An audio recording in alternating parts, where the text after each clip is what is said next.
ওকে, তাহলে প্রথমে দেখেন অধ্যায় নম্বর 1 কর্পোরেট ফিনান্সিয়াল রিপোর্টিং, অধ্যায় নম্বর 1 ফিনান্সিয়াল রিপোর্টিং ফান্ডামেন্টালস, আর্থিক প্রতিবেদনের মৌলিক বিষয়সমূহ। তাহলে আর্থিক প্রতিবেদনের মৌলিক বিষয়সমূহ। ওকে, চলে যাই আমরা ম্যাথ ভিত্তিক আলোচনায়। বলছে যে সহজ পদ্ধতিতে অঙ্ক করার জন্য এখানে কিছু ফরম্যাটে ভাগ করা হয়েছে। কয়টি ফরম্যাট দেওয়া হয়েছে? 5টি ফরম্যাট। এই 5টি ফরম্যাটের প্রথম ফরম্যাটের নাম কি? বেসিক কনসেপ্ট, বেসিক কিছু ধারণা যেগুলো আমাদের অঙ্ক করার জন্য খুবই গুরুত্বপূর্ণ। তারপরে 2 নম্বর ফরম্যাটের নাম কি? ডেপ্রিসিয়েশন, বলেছিলাম অবচয়, অবচয় অবলোপন, এই অধ্যায়ের অঙ্ক। ফিনান্সিয়াল স্টেটমেন্ট অ্যানালাইসিস, বলেছিলাম চূড়ান্ত হিসাব। হ্যাঁ, তারপরে হচ্ছে ফিনান্সিয়াল স্টেটমেন্ট, আর্থিক প্রতিবেদন। আর্থিক প্রতিবেদন অ্যানালাইসিস করবে এবং আর্থিক প্রতিবেদন তৈরি করবে। এই 4টা ফরম্যাটের অঙ্ক থেকে আমাদের একটা অঙ্ক পরীক্ষায় থাকবে। তো আমরা ফরম্যাট অন নিয়ে আজকে আলোচনা করব। লক্ষ্য করেন, ফরম্যাট অন নিয়ে আজকে আলোচনা করব। যার যতটুকু জুম করার প্রয়োজন সে ততটুকু জুম করে নিয়ে করবেন, দেখবেন। এবং দেখতে সমস্যা হলে, কথা বলতে কথা শুনতে সমস্যা হলে, যদি নেটে প্রবলেম হয় একটু বের হয়ে আবার ঢুকবেন। আশা করি আল্লাহর রহমতে আমি যে গুগল মিটে ক্লাস নিচ্ছি এখানে নেটে প্রবলেম হওয়ার কথা না, কারণ কম নেট পাইলেও এখানে মোটামুটি ক্লাস করা যায়। তারপরেও যদি নেটে একান্তই সমস্যা হয় বলবেন। দেখেন ফরম্যাট অন, এটা আপনাদের সম্পূর্ণ মুখস্থ রাখতে হবে। মুখস্থ করা ছাড়া কোনো ওয়ে নাই। যদি এই 9টা এন্ট্রি মুখস্থ রাখতে পারেন তাহলে আপনাদের এখান থেকে একটা মার্ক আসলে আপনারা করতে পারবেন। তো এই 9টা এন্ট্রি কি কি রয়েছে দেখেন। বিজনেস এন্ট্রি অ্যাজাম্পশন, ঠিক আছে। বিজনেস, ব্যবসায়িক সত্য ধারণা। এখানে কি কি এন্ট্রি থাকে?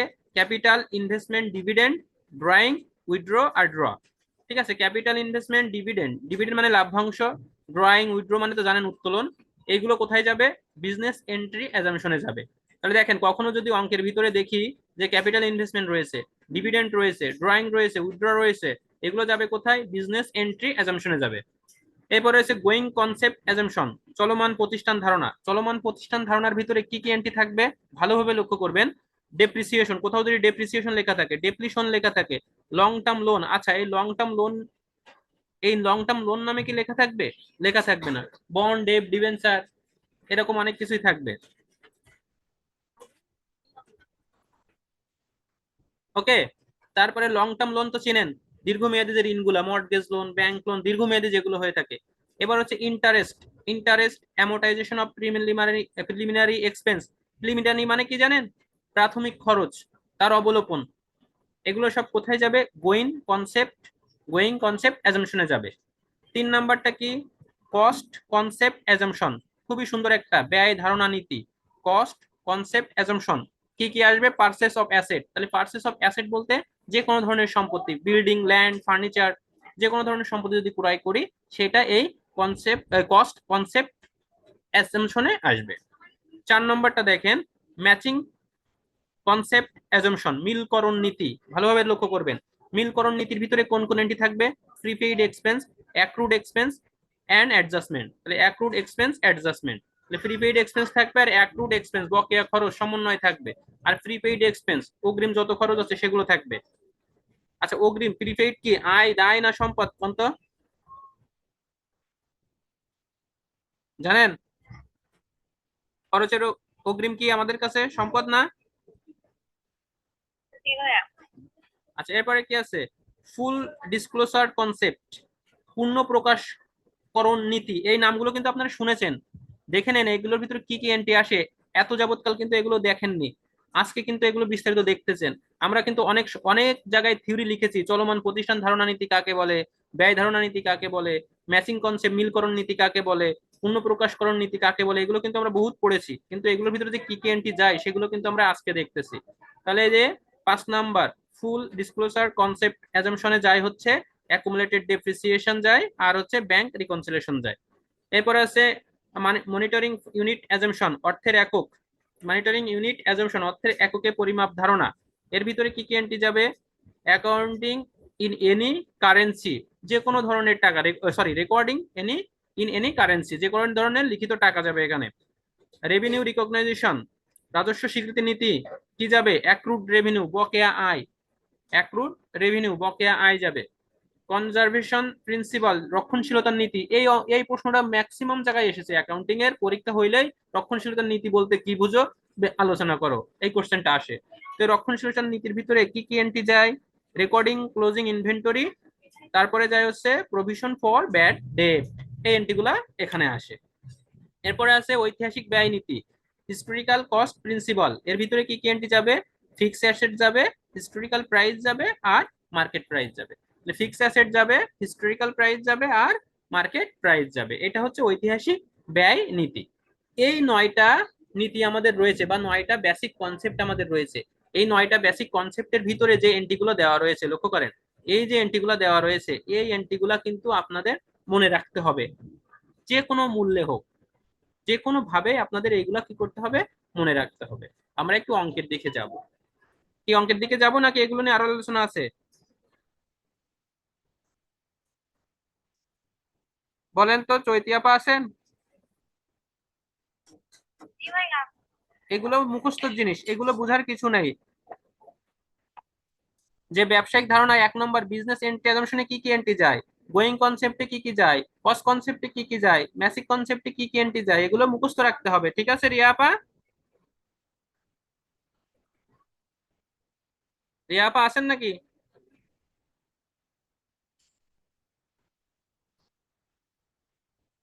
তারপরে কে আছে আমাদের? নেই কে আজকে?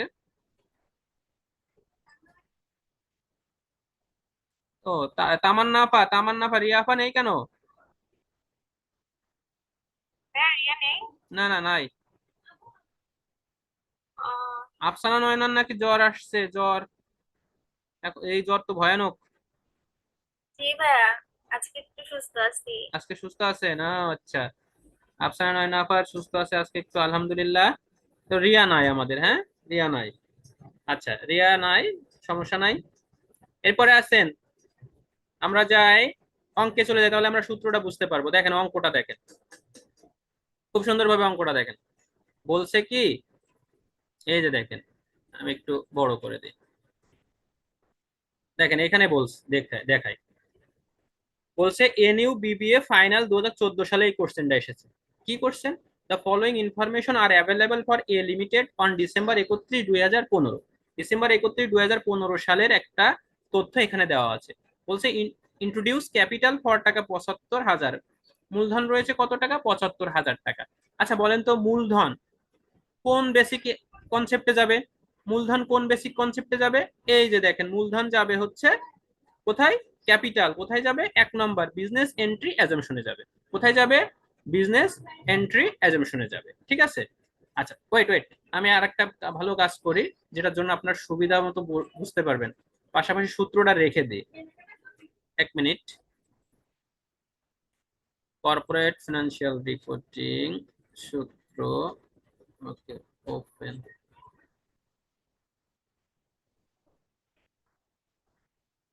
এই সূত্রটা পাশাপাশি রেখে দিলাম।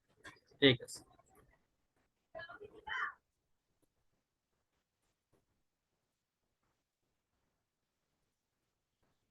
ব্যাস।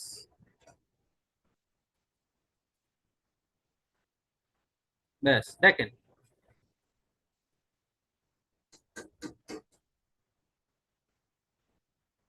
ক্লিয়ার দেখা যাচ্ছে তো?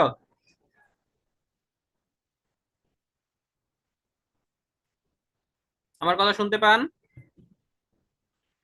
জি, দেখা যাচ্ছে ভাইয়া। আচ্ছা দেখেন, এই হচ্ছে অঙ্ক, এই হচ্ছে আপনাদের সূত্র। হুম, প্রথমে বলছে ইন্ট্রোডিউস ক্যাপিটাল। ক্যাপিটাল কোথায় যাবে? দেখেন বেসিক, কোথায় যাবে? বেসিক এন্ট্রি অ্যাজাম্পশনে যাবে, এই যে 1 নম্বর। 2 নম্বর বলছে কি, পারচেস এ মেশিন, একটা মেশিন ক্রয় করেছি ফর 25,000 টাকা, and charge depreciation 10% per annum. Depreciation charge করতে হবে কত পার্সেন্ট? 10% প্রতি বছর। তো এই যে ডেপ্রিসিয়েশন চার্জ করতেছি মেশিনের উপর, এটা কোথায় যাবে? এই যে দেখেন, ডেপ্রিসিয়েশন কোথায় যাবে? গোয়িং কনসেপ্ট অ্যাজাম্পশনে যাবে। 2 নম্বর রিকোয়ারমেন্ট, গোয়িং কনসেপ্ট অ্যাজাম্পশনে যাবে। এই যে কোথায় যাবে? গোয়িং কনসেপ্ট অ্যাজাম্পশনে যাবে। ডেপ্রিসিয়েশন সুন্দরভাবে লেখা রয়েছে। তারপরে দেখেন কি রয়েছে, ব্রড টাকা ধার করেছি 40,000 from a bank for 10 years, bank থেকে 10 বছরের জন্য। দেখেন 1 বছরের বেশি হলে সেটা লং টার্ম হয়ে যায়। 1 বছরের পর্যন্ত সেটা কি থাকে, কারেন্ট। 1 বছরের বেশি হলে সেটা লং টার্ম, মিড টার্ম হয়ে যায়। ঠিক আছে, এই দেখেন 10 বছরের জন্য নিয়েছি কত টাকা, 40,000 টাকা, ব্যাংক থেকে ঋণ নিয়েছি। ঋণ নিয়েছি, কোথায় যাবে ঋণ, দেখেন তো, এই যে দেখেন লং টার্ম লোন, এই যে লং টার্ম লোন, কোথায় যাবে, গোয়িং কনসেপ্ট অ্যাজাম্পশনে যাবে। তারপরে দেখেন ডিক্লেয়ার ডিভিডেন্ড, এই যে দেখেন ডিক্লেয়ার ডিভিডেন্ড, ডিভিডেন্ড ডিক্লেয়ার করেছি, কোথায় যাবে ডিভিডেন্ড, এই যে দেখেন লেখা রয়েছে ডিভিডেন্ড কোথায় যাবে, এই যে দেখেন লেখা রয়েছে 1 নম্বরে, কোথায় যাবে, বিজনেস এন্ট্রি অ্যাজাম্পশনে যাবে। তাহলে আমাদের কি করতে বলছে, mention different assumption be use to record the transaction. এই যে লেনদেনগুলো রয়েছে, এই লেনদেনগুলা ডিফারেন্ট ডিফারেন্ট, কোথায় কোথায় যাবে, কোথায় কোন কোন অ্যাজাম্পশনে যাবে, সেটা আমাদের কি করো, মেনশন করো। মেনশন মানে কি, দেখাই দাও যে এ এখানে যাবে, ও ওখানে যাবে। তাহলে আমরা অঙ্ক সমাধানটা করি। সলিউশন, সিরিয়াল নাম্বার দিবেন, ট্রানজেকশন বা পার্টিকুলার দিবেন, আর প্রিন্সিপাল ফলোড দিয়ে দিবেন। হ্যাঁ, তাহলে দেখেন প্রথমে কোন এন্ট্রি আছে, ইন্ট্রোডিউস ক্যাপিটাল। তাহলে ইন্ট্রোডিউস ক্যাপিটাল কত টাকা, 75,000 টাকা, যা লেখা আছে তাই বসালাম। ইন্ট্রোডিউস ক্যাপিটাল টাকা 75,000, এই যে বসালাম ইন্ট্রোডিউস ক্যাপিটাল টাকা 75,000, কোথায় যাবে, কোথায়, বিজনেস অ্যাজাম্পশনে যাবে। এই যে বিজনেস অ্যাজাম্পশনে দিয়ে দিলাম, বিজনেস এন্ট্রি অ্যাজাম্পশন। ওকে। তারপরে দেখেন purchase machine for 25,000, charge depreciation 10% per Anam. 10% কি দিতে হবে, আমাদের ডেপ্রিসিয়েশন দিতে হবে। তাহলে চার্জ করতেছি, কি চার্জ করতেছি, ডেপ্রিসিয়েশন। ডেপ্রিসিয়েশন কোথায় যায়, এই যে 2 নম্বরে, গোইন কনসেপ্ট অ্যাজাম্পশনে যায়। তাহলে লিখে দিব কি, purchase machine for 25,000 and charge depreciation 10%, পুরো এন্ট্রিটা লিখবো। লিখে আমরা এখানে বসাই দিব কিসে, গোইন কনসার্ন অ্যাজাম্পশন। আচ্ছা, এরপরে কি আছে, ধার করেছি 40,000 টাকা ব্যাংক থেকে 10 বছরের জন্য, কোথায় যাবে, ব্রড টাকা 40,000 from bank 10 years, going concept অ্যাজাম্পশনে যাবে, দিয়ে দিলাম গোয়িং কনসেপ্ট অ্যাজাম্পশনে। তারপরে 4 নম্বর এন্ট্রি, ডিক্লেয়ার ডিভিডেন্ড 5,000 টাকা, কোথায় যাবে, declare dividend 5,000, declare dividend declare করেছি, ডিভিডেন্ড কোথায় যায়, বিজনেস এন্ট্রি অ্যাজাম্পশনে যায়। এই হচ্ছে আমাদের 1 নম্বর অঙ্ক, কোনটা কোন অ্যাজাম্পশনে যাবে সেটা নির্ধারণ